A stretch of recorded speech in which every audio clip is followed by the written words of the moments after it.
O que é real em Assassinos da Lua das Flores, o novo filme dirigido pelo Martin Scorsese? Eu vou comentar no vídeo de hoje, então fica o aviso que vai ter spoilers do filme e peço para você, caso curtir, deixar o like e seguir o canal. O filme dirigido pelo Martin Scorsese é baseado num livro que tem o mesmo nome, Assassinos da Lua das Flores, Petróleo, Morte e a Origem do FBI, do autor David Grann, que teve todo um trabalho investigativo de uma década pesquisando materiais para escrever essa obra de não ficção. Originalmente, o filme seria diferente, onde a gente acompanharia um drama procedural ali do FBI, onde o Leonardo DiCaprio ia fazer o personagem Tom White, enquanto o Jesse Plemons ia ser o Ernest Burkhart, só que eles acabaram trocando de papéis porque houve uma mudança no foco dessa narrativa. Em entrevista ao The New Yorker, o Scorsese comentou sobre essa mudança na estrutura narrativa que se teve por uma série de fatores, sendo um desses fatores quando ele foi visitar o povo Osage em busca de cooperação e tentar contar uma história mais respeitosa possível,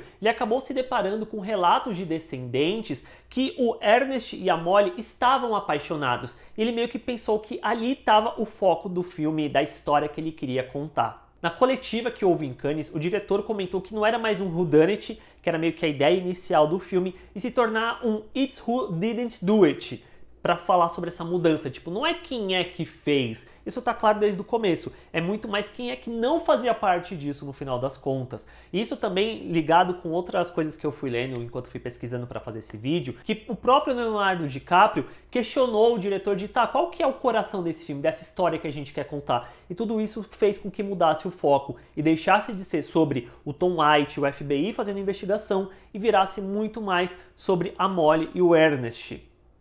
Meio que é isso.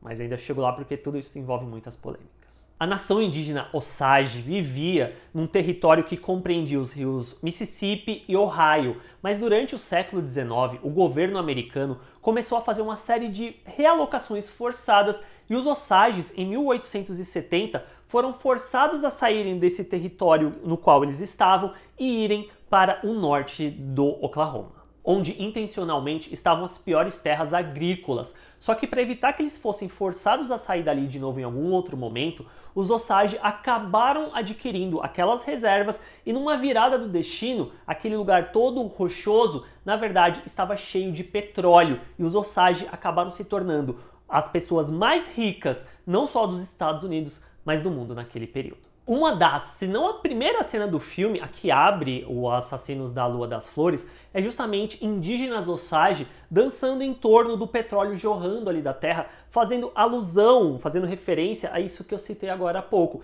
E logo em seguida a gente vê eles conquistando riquezas, morando em mansões. E tem uma outra questão que está no começo do filme também, que eu acho que o filme não explica tão bem ou não se aprofunda. Onde em 1921 o governo americano aprovou uma lei de tutela que, segundo eles, era para auxiliar os Osage a gerir suas riquezas. Onde essa lei dizia que um tutor, normalmente um homem branco, um advogado, um empresário, era nomeado ali o tutor daquele Osage, então todas as riquezas, todo o dinheiro era canalizado para esse tutor que geria ali os recursos, porque segundo o governo considerava os Osage incompetentes de gerir grandes quantias de dinheiro, que é até um elemento que a gente vê no começo do filme relacionado à Molly, que ela vai até um escritório e ela pede ali o recurso dela para conseguir comprar algumas coisas, e aí depende daquele homem branco aprovar isso ou não. Que, como eu disse, é um elemento que o filme coloca, mas ele não explica muito bem nesse sentido, pelo menos na minha perspectiva. E na vida real mesmo, isso acabou impactando na forma que muitos Osage foram passados para trás, porque tinha muitos desses homens brancos que começavam a desviar recursos para si mesmo. E nesse momento, diversas pessoas foram atraídas para a região onde os Osage viviam em busca de oportunidades. Só que enquanto tinha alguns trabalhadores, tinham muitos oportunistas em busca de tentar conseguir algum dinheiro da forma que fosse. Entre essas pessoas oportunistas estava William King Hale, que no filme é interpretado pelo Robert De Niro, que era um criador de gado, que era bem relacionado e tinha influência política, e ele se dizia aliado dos Osage, mas na verdade queria colocar a mão nas suas riquezas. Principalmente nas terras com petróleo, que tinha uma particularidade, que essas terras não poderiam ser adquiridas, não dava para comprá-las, apenas herdá-las. E muitos Osages começaram a morrer ali em torno de 1920 num período que ficou conhecido como Reinado de Terror,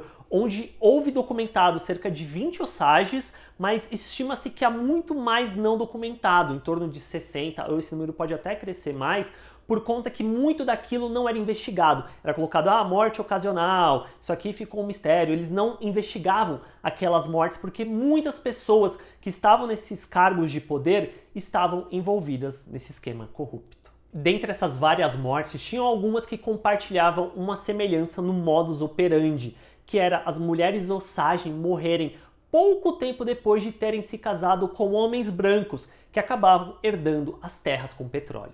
Entra em cena o Ernest Burkhart, que é sobrinho do Hale, interpretado no filme pelo Leonardo DiCaprio, que passou a fazer parte desse esquema do tio de conseguir as terras, se casando com a Molly Kyle, que era uma mulher Osage. Daí, o que vemos no filme também aconteceu de verdade, onde a família da Molly foi morrendo ao longo dos anos, no caso, assassinada. Primeiro a Minnie Smith por envenenamento, depois outra irmã, a Anna Brown, brutalmente assassinada com um tiro na nuca, a mãe Lizzie Kill, que no filme a gente vê ela morrendo e encontrando com os ancestrais numa cena belíssima, há suspeita de que ela foi morta por envenenamento também, e a outra irmã, a Rita Smith, foi morta numa explosão doméstica. E a cada morte, a Molly e o Ernest herdavam os direitos sobre aquelas terras que pertenciam à família da Molly.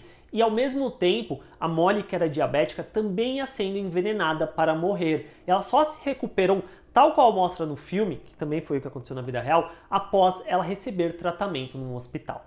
A grande questão, tal qual o próprio Scorsese diz, e nessa mudança da perspectiva do filme, é que não existe mistério de quem fez isso. É muito mais de ver todo mundo que estava fazendo parte disso. Nesse sentido, até dialoga um pouco com o que eu pesquisei na parte real, que é dito que o Conselho Osage suspeitava do William Hale desde o começo, mas eles não conseguiam nenhuma testemunha por conta das manipulações que o Hale fazia. O que o filme acaba inventando, principalmente, é em torno do relacionamento do William com o Ernest e do Ernest com a Molly, principalmente nessa busca de tentar compreender esse amor que existia entre os dois, ao mesmo tempo que o Ernest estava ajudando a matar não só a família da Molly, mas a própria esposa. Porém, na minha visão, eu acho que o filme não consegue mostrar isso tão bem desse relacionamento que existe entre os dois, porque eu acho que o filme ele deveria se focar principalmente na Molly. Eu não acho que é isso que acontece. A gente meio que tem um pouco dela, mas acaba sendo muito mais sobre o Ernest em si, sobre a dubiedade em torno desse personagem, se ele sabia o que ele estava fazendo ou não. Meio que fica muito mais focado nisso do que, de fato, sobre as dores do povo Osage, que chega num determinado ponto do filme também, é meio que deixado um pouco de lado para se focar muito mais sobre o personagem do DiCaprio, sobre o personagem do Robert De Niro, o que eu acho que acaba sendo uma falha em torno dessa história que eles querem tanto fazer justiça. O Conselho Osage pediu ao governo federal que investigasse o que estava acontecendo. Então, o J. Edgar Hoover designou agentes da Bureau of Investigation, que depois viria a se tornar o FBI, para ver o que estava acontecendo. Liderados pelo Tom White, que no filme é interpretado pelo Jesse Plemons, 4 agentes viveram disfarçados entre os Osage para conquistar a confiança deles, para que eles começassem a falar o que estava de fato acontecendo. Curiosamente, esse fato não tem no filme, tipo, eles viverem escondidos, meio que eles já chegam sendo os agentes.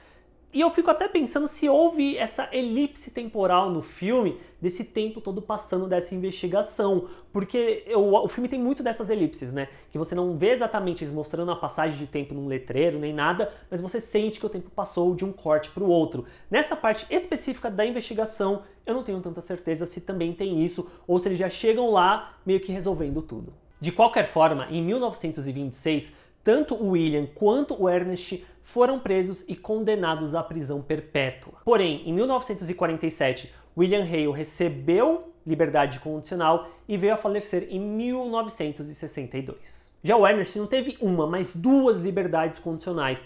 Em 37, ele acabou voltando para a prisão em 41 por conta dele ter roubado uma ex-cunhada. E em 59, ele teve uma nova liberdade condicional e ganhou do governador de Oklahoma o perdão total em 1966, que chocou muita gente na época. Ele veio a morrer em 1986, aos 94 anos de idade, que o filme também não mostra nada disso. até porque nem deveria, já que o foco deveria ser os Osage. A Molly, por sua vez, se divorciou do Ernest e, segundo a neta dela, a Margie Burkhart, ela foi rejeitada por muitos da comunidade por ter ficado inicialmente ao lado do Ernest. Ela veio a se casar novamente e faleceu em 1937. E essa é a história real de Assassinos da Lua das Flores. E eu acho que é um bom trabalho que o Scorsese fez, mas eu acho que carece justamente de dar o foco de fato para os Osage, para tornar a Molly a protagonista dessa história mesmo. Eu acho que o filme peca um pouco nesse sentido, por mais que tecnicamente eu acho que seja um bom filme. E mais até, pra mim pelo menos, eu não diria que nem é o meu top 3 ou top 5 melhores trabalhos do Scorsese. O que você acha? Você curtiu muito esse filme? Deixa aí nos comentários para eu saber. Se você curtiu esse vídeo e quer que eu faça mais desse estilo, deixa o like e assina o canal, que isso ajuda demais eu continuar fazendo meu trabalho por aqui. E a gente se vê na próxima. Tchau, gente.